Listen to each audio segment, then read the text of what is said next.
Madam माननीय मंत्री जो विवृत्ति रखिले एथिरे मोर निर्दिष्ट प्रश्न होची जे पुरी सहर रे पुरी जिल्ला रे एपरी किछि जमी अछि कि जो जमी टे खनि बा लघु खनिज जात अंचल महाप्रभु रेकर्ड जगह अच्छी से गुड़िक अवरुद्ध हो से सब जमी आउ से जमी जदि अवरुद्ध होता है ताकू पुनर्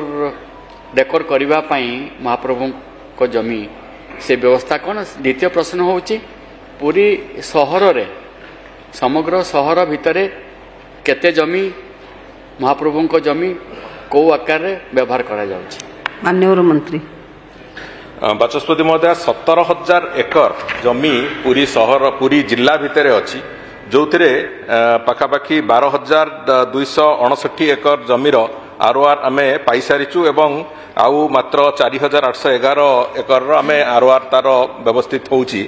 एथिरे जो कथा माननीय विधायक पचारिले से वास्तव में खणी अंचल जो अच्छी खोर्धारे खणी अंचल एवं अलग जो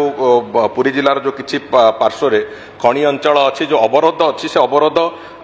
कौन विशेष तथ्य ना कहीं अवरोध जो जो जगार थिला से अवरोध मुक्त कराई जाए सारी एवं विशेष करके मु आउ गोटे दिग को भी कहूँ जो विभिन्न जगार जो माने दखल रे अछंती से बाबद 2003 मसीह गोटे यूनिफॉर्म पॉलिसी तैयारी होता जो थे कि जो माने दीर्घ दिन धरिकी से जमी को भोग दखल करुचंती से माने चाहिए तांकू 100 डेसिमिल जमी कन्सेशनल रेट एवं परवर्ती जो जमी ताकू बेंचमार्क वैल्यू किंबा से चली प्रचलित सबुठु अधिका मूल्य जहाँ से अनुसार दवापाई गोटे व्यवस्था आरंभ होता से 2003 जो यूनिफॉर्म पॉलिसी से परवर्ती पर्यायर इम्प्लीमेंटेशन कर प्रक्रिया गत सरकार समय बंद होता पुणी 2019 रे आउ गोटे रिवाइज्ड यूनिफॉर्म पॉलिसी पुणी सरकार आनी से 5-6टी आमेंडमेंट सहित 2003 पॉलिसी उपर 5-6टी आमेंडमेंट कर आनी एवं तापर भी जो भली भाव में यथायथ भाव में करने कथा है नहीं एवं से यूनिफॉर्म पॉलिसी रे आउ किछि संयोगीकरण आवश्यकता अच्छी किछि बिंदु जो थे कि आम एवं नुआ यूनिफॉर्म पॉलिसी आसंता 3 मास भितर आनिबार प्रक्रिया आरंभ करुचु एवं से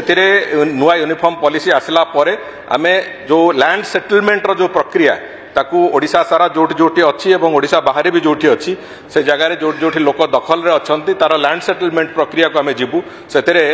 सर्वनिम्न 100 डेसिमिल जगह को आमे ताकू कन्सेशनल रेट रे जे दखल रे थिबे से तांकू ऑफर करा जाय पारिबो एवं ता बाबद रे जिलापाल मानक अध्यक्षता रे प्रति जिल्ला रे गोटे गोटे कमिटी तैयारी हेछि एवं तार सर्वोच्च कमिटी मंदिर प्रशासन स्तर रे अछि तेणुकरी से दृष्टिकोण जो प्रक्रिया आरंभ करिया कथा ताकू आरंभ करूछु जहा द्वारा महाप्रभु श्री जगन्नाथंकर समस्त जमी जो दखल रे अछि कोठी जबरदखल रे अछि से प्रक्रियार थरे अंत घटाइबार आवश्यकता अछि एवं जहा फल कि जो अर्थर आगम हब महाप्रभुंकर जो फाउंडेशन फंड को आहरी सशक्त करने शक्तिशाली करने से निश्चित भाव में एक रास्ता देखो से दृष्टिकोण को लेकिन आम से प्रक्रिया आरंभ करुँ आसंता 3 मास भितर आम नुआ पॉलिसी राज्य कैबिनेट को आनी।